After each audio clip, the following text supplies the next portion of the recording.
Japan और चीन की यात्रा के पहले पड़ाव में आज टोक्यो में पीएम मोदी 1 सितंबर तक का है प्रधानमंत्री का विदेश दौरा। 30 अगस्त तक जापान में रहेंगे पीएम मोदी। जापानी पीएम शिगेरू इशिबा के निमंत्रण पर 15वें भारत जापान वार्षिक शिखर सम्मेलन में होंगे शामिल।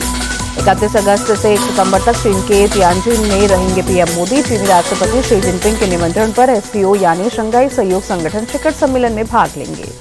पीएम मोदी ने यात्रा को लेकर सोशल मीडिया पर लिखा, जिनपिंग और पुतिन से मिलने को उत्सुक। संघ प्रमुख मोहन भागवत का बड़ा बयान, मथुरा काशी आंदोलन का समर्थन नहीं करेगा संघ बोले, लेकिन हिंदुओं की भावना का सम्मान होना चाहिए। भागवत ने 75 साल की उम्र में रिटायर होने की अटकलों को किया खारिज, बोले ना मैं रिटायर होऊंगा ना किसी को रिटायरमेंट के लिए कहूंगा। संघ के 100 साल पूरे होने के कार्यक्रम के आखिरी दिन भागवत ने सवालों पर दिया जवाब। आरएसएस और बीजेपी के रिश्तों पर बोले, हम सलाह दे सकते हैं, फैसले खुद लेती है बीजेपी। मोहन भागवत ने जनसंख्या असंतुलन पर जताई चिंता, कहा भारत के हर घर में हो 3 संतान। घुसपैठ पर मोहन भागवत की 2 टूक, कहा डेमोग्राफी बदलना चिंता का विषय, घुसपैठ और धर्मांतरण को रोकना होगा। जमीयत उलेमा हिंद के अध्यक्ष मौलाना अरशद मदनी ने की आरएसएस की तारीफ, कहा 100 साल पूरे होने के मौके पर जो प्रस्ताव आरएसएस ने रखा हमें अच्छा लगा। काशी मथुरा के अलावा किसी मंदिर में शिवलिंग न ढूंढने के संघ के प्रमुख के बयान पर बोले मदनी, इस मामले में हमारा नजरिया 1991 का वर्शिप एक्ट है। पीएम मोदी को गाली देने के विरोध में आज प्रदर्शन करेगी बीजेपी। पटना में कुर्ची होली फैमिली हॉस्पिटल से कांग्रेस मुख्यालय सदाकत आश्रम तक मार्च करेंगे बीजेपी कार्यकर्ता। पटना में पीएम मोदी को अपशब्द कहने पर शिकायत दर्ज, बीजेपी कार्यकर्ता ने की राहुल पर कार्रवाई की मांग। राहुल तेजस्वी के मंच से पीएम को गाली देने पर भड़की बीजेपी। अमित शाह बोले, कांग्रेस की राजनीति निचले स्तर पर पहुंची। जेपी नड्डा ने कहा, राहुल और तेजस्वी माफी मांगे। पीएम मोदी को गाली देना सीएम योगी ने बताया शर्मनाक, कहा घृणित राजनीति का जवाब जनता देगी। महाराष्ट्र के सीएम देवेंद्र फडणवीस बोले, राहुल जिस भाषा का इस्तेमाल कर रहे हैं उन्हें राष्ट्र नेता कहलाने का हक नहीं। बीजेपी सांसद संबित पात्रा बोले, कांग्रेस गाली वाली पार्टी बनी, राहुल के इशारों पर अभद्र भाषा का इस्तेमाल। कांग्रेस कार्यक्रम के आयोजक मोहम्मद नौशाद ने माफी मांगी, कहा मंच से किसने गाली दी मुझे ये नहीं पता, मैं राहुल के साथ यात्रा में था। राहुल गांधी अधिकार यात्रा आज बेतिया से गोपालगंज होते हुए सिवान में होगी खत्म। एसपी चीफ अखिलेश यादव के अलावा कर्नाटक के सीएम सिद्धरामैया होंगे वोटर अधिकार यात्रा में शामिल। वोटर अधिकार यात्रा में आज भी आरजेडी नेता तेजस्वी यादव होंगे शामिल। वीआईपी के संरक्षक मुकेश सहनी और सीपीआई एमएल के महासचिव दीपांकर भट्टाचार्य भी रहेंगे मौजूद। राहुल के वोट चोरी के आरोपों पर डिप्टी सीएम सम्राट चौधरी का पलटवार, कहा बिहार में एसआईआर कोई मुद्दा नहीं, जनता कांग्रेस के लोकतंत्र विरोधी चेहरे को पहचानती है। जेडीयू नेता अशोक चौधरी ने भी राहुल गांधी को दिया जवाब, कहा आप जीते तो सब ठीक, दूसरे जीते तो वोट चोरी हो रही है, हताशा में ऐसे बयान दे रहे हैं राहुल। उत्तर प्रदेश के उप मुख्यमंत्री केशव प्रसाद मौर्य का बयान, बोले राहुल गांधी तेजस्वी यादव और इंडी गठबंधन के नेताओं ने राजनीतिक स्तर को नीचे गिराने वाली भाषा का इस्तेमाल किया। केशव प्रसाद मौर्य ने निशाना साधते हुए कहा, राहुल गांधी की यात्रा फ्लॉप साबित हुई है, इसलिए गाली गलौज पर उतर आए हैं। चुनाव आयोग ने कांग्रेस पार्टी के दावे पर दिया जवाब, कहा कई गांव में गृह संख्या आवंटित नहीं होती, इसलिए वोटर रोल में सांकेतिक गृह संख्या दी जाती है। कांग्रेस ने एक ही मकान नंबर पर 987 वोट होने का दावा किया। वहीं बोधगया के बाराचट्टी विधानसभा के निदानी गांव के बूथ नंबर 161 को लेकर किया था दावा। बिहार बदलाव यात्रा में गया के वजीरगंज पहुंचे जनसुराज के संस्थापक प्रशांत किशोर, बड़ी संख्या में जुटे समर्थक। वोट चोरी को लेकर ममता बनर्जी का बीजेपी पर अटैक, कहा जब तक जिंदा हूं किसी का भी वोट नहीं छीनने दूंगी। ममता बनर्जी बोली, बीजेपी का फैलाया भाषाई आतंक बर्दाश्त नहीं। चुनाव आयोग बंगाल के अधिकारियों को धमका रहा, कोई सर्वे के लिए आए तो जानकारी मत देना। टीएमसी सांसद अभिषेक बनर्जी का दावा, इस बार विधानसभा चुनाव में पिछली बार से ज्यादा सीटें जीतेंगे। बीजेपी में दम है तो 50 सीट पार करके दिखाए। संभल हिंसा पर बनी जांच कमेटी ने सीएम योगी को सौंपी रिपोर्ट, डेमोग्राफी बदलने का दावा। रिपोर्ट के मुताबिक हिंदू 45% से घटकर 15% हुआ। रिपोर्ट के मुताबिक संभल हिंसा प्री प्लानिंग और षड्यंत्र का नतीजा। रिपोर्ट से साफ हुआ कि संभल में दंगा पूर्व नियोजित था। यूपी के डिप्टी सीएम ब्रजेश पाठक का बयान।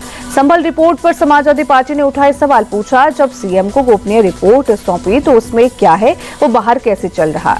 संभल से हिंदुओं के पलायन के लिए बीजेपी जिम्मेदार। सपा नेता रविदास मेहरोत्रा बोले, 9 साल से यूपी में भाजपा की सरकार।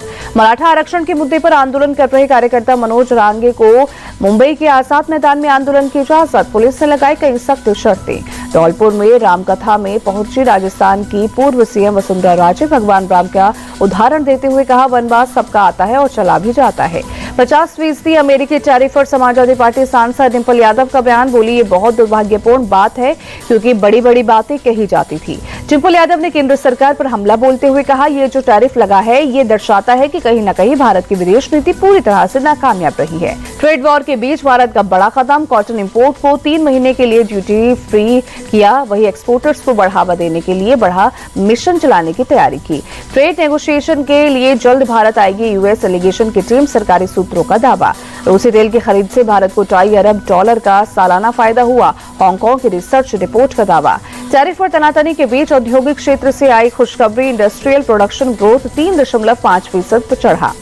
ट्रंप टैरिफ पर केजरीवाल ने मोदी सरकार को घेरा, कहा कपास पर इंपोर्ट ड्यूटी हटाकर किसानों के साथ धोखा, उन्होंने 50% लगाया, हमें 100% लगाना चाहिए। नेपाल के रास्ते जैश के 3 आतंकी बिहार में घुसे, पुलिस मुख्यालय से पूरे राज्य में हाई अलर्ट, आतंकियों के नाम और स्केच जारी। मोतिहारी पुलिस ने आतंकियों पर 50-50 हजार के नाम घोषित किया, लोगों से अपील, कोई संदिग्ध दिखे तो तुरंत खबर करें। असम के 2 दिवसीय दौरे पर गृह मंत्री अमित शाह आज नेशनल साइबर फॉरेंसिक लैब समेत कई परियोजनाओं का करेंगे शुभारंभ। लखनऊ में आज राज्य निर्वाचन आयोग के कार्यालय का भवन का शिलान्यास करेंगे सीएम योगी। शिबू सोरेन को भारत रत्न देने की सिफारिश, झारखंड विधानसभा में प्रस्ताव पारित। राजस्थान में सब इंस्पेक्टर भर्ती 2021 परीक्षा रद्द, हाईकोर्ट का बड़ा फैसला। राजस्थान के मंत्री किरोड़ी लाल मीणा बोले, परीक्षा रद्द होने के लिए गहलोत सरकार जिम्मेदार, पेपर लीक के सबूत देने पर भी नहीं लिया था एक्शन।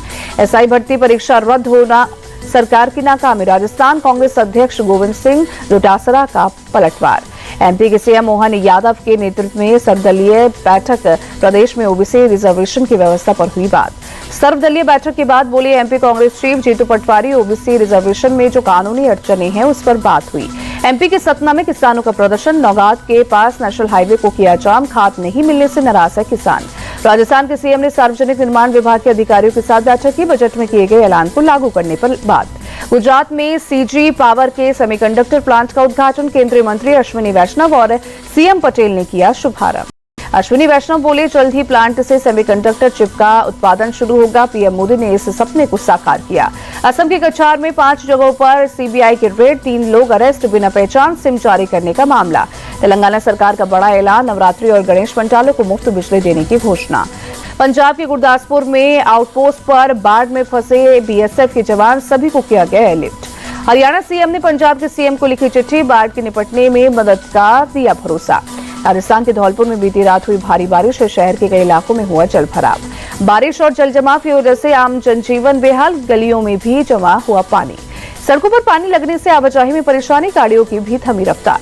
लगातार बारिश से उफान पर शिप्रा नदी, उज्जैन में रामघाट के पास कई मंदिर डूबे।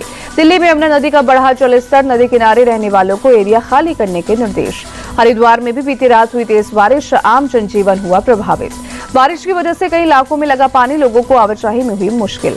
हैदराबाद की मूसी नदी में एक व्यक्ति लापता, पुलिस का तलाशी अभियान जारी। गाजियाबाद में पुलिस से मुठभेड़ के बाद 2 बदमाश गिरफ्तार, जवाबी कार्रवाई में एक बदमाश के पैर में लगी गोली। घायल बदमाश को इलाज के लिए अस्पताल में कराया गया भर्ती, पुलिस पूछताछ में जुटी। दिल्ली में दर्दनाक हादसा, लोडिंग ट्रक की चपेट में आने से स्कूटी सवार की मौत। बाबा सिद्दीकी हत्याकांड में एक और आरोपी गिरफ्तार। एक्टर सिद्धार्थ मल्होत्रा और एक्ट्रेस जाह्नवी कपूर ने भी लाल बाग के राजा के दर्शन किए।